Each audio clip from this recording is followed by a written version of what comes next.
Nobody noticed anything strange on the day Daniel died. The certificate was clear. Natural death, cardiac arrest during sleep. The apartment was in order. Bed made, clean kitchen, nothing out of place. There was just one detail that nobody mentioned, because nobody noticed. The tape recorder on the living room table was switched on. Daniel worked with audio. I liked to record ideas, stray thoughts, noises of the early morning hours. I had dozens of cataloged tapes, all with the date and time written by hand. The last tape was marked with blue pen, March 14th, night. It was his sister who found the device turned on. The record button was pressed, slowly turning around. She hung up without thinking. Silence filled the apartment. Only days later, when she went to organize things for storage, he decided to listen to what was on that tape. The first few minutes were normal.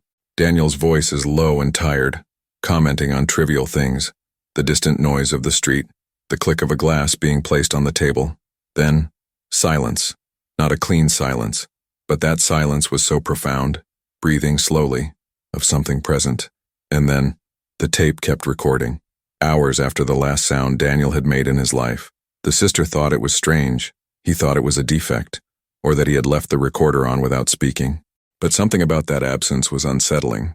The silence seemed attentive. She fast-forwarded the tape, and he heard a noise. Live. Scraped. Like someone waving their hand too close to the microphone. She paused. He took a deep breath. It went back a few seconds. The sound was there. And then came the first impossible thing. One breath. Not Daniel's breathing. She knew the rhythm. The rhythm. At break. That one was different. Slower. Heavier. As if someone were testing their lungs. She turned off the recorder. He decided not to listen anymore. That night he slept badly. She dreamt about her brother standing in the living room, the face erased. Her mouth was open, trying to speak. When he woke up, he had a strange certainty. The tape hadn't finished recording.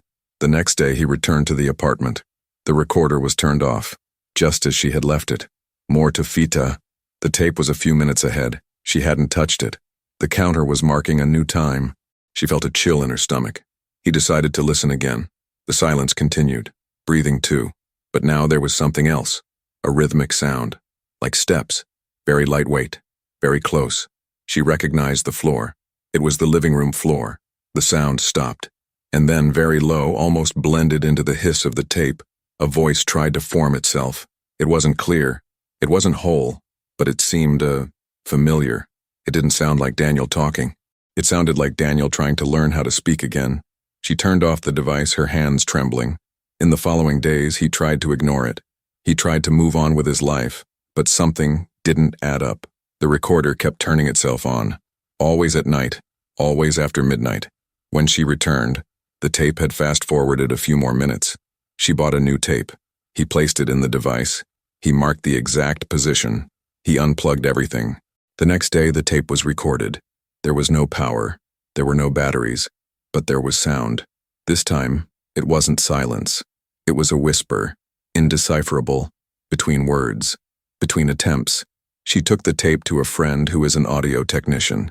He asked to have the sound cleaned up, to isolate the voice. Hours later, he called back. The voice sounded strange, contained. He said he had managed to separate the audio layer, and that she needed to go there. When she arrived, the studio was empty. Only the recorder should be turned on, as you turn around. And on the speaker, finally clear, a complete sentence echoed repeatedly. "I'm still here." She recognized the voice. It was Daniel, but Daniel was dead, and the tape kept recording. She took a step back when she heard her own breath echoing in the empty studio. The recorder remained on. The tape spun with an irritating calmness, as if it were in no hurry at all. She approached slowly. The floor creaked beneath their feet. Each crack seemed too loud in that silence. The voice repeated again, a little more clearly. "I'm still here." There was no emotion. There was no request. It was simply an observation. She turned off the recorder with a sudden movement. Silence returned, but it brought no relief. The studio seemed smaller, more closed off, as if something had approached while she was listening. The coach never showed up, neither that day nor afterwards. His phone just kept going to voicemail. She took the recorder home. He tried to get rid of him more than once. He placed it at the back of the cupboard. He stuffed it inside a box. He covered it with clothes. But every morning the device was back on the living room table. always in the same place, always pointing towards the sofa, and always with the tape a little further ahead. She started listening out of curiosity, then out of necessity, then out of fear of not being heard.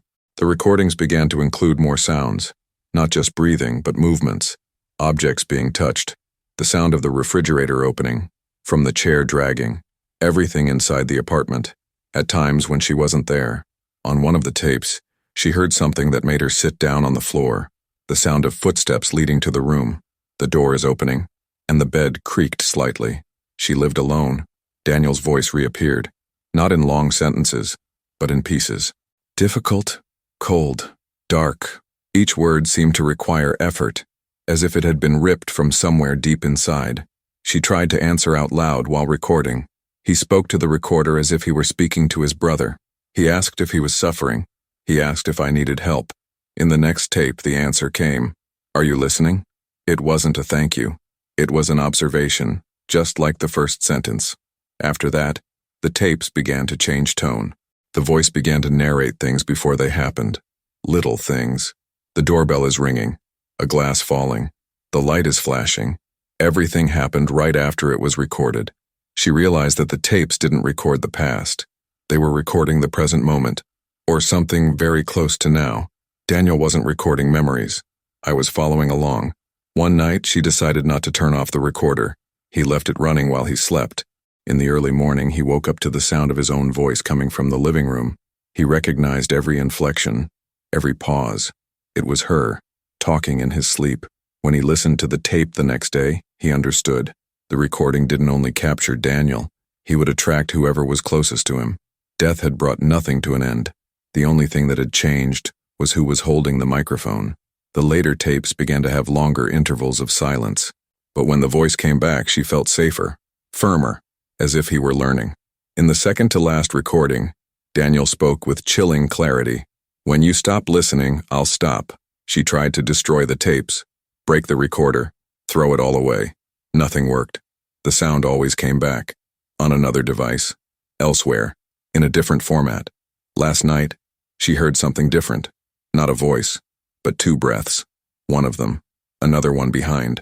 The tape ended with a dry click, and he never recorded again. The following morning, the apartment was silent. The recorder is turned off. The motionless tapes. On the table, there was a new handwritten label. Now it's your turn. And no one ever heard from her again. But weeks later, a technician found a forgotten tape in the studio. No date, no name. Upon pressing play, she heard a low, tired female voice saying, "I'm still here." The tape kept recording.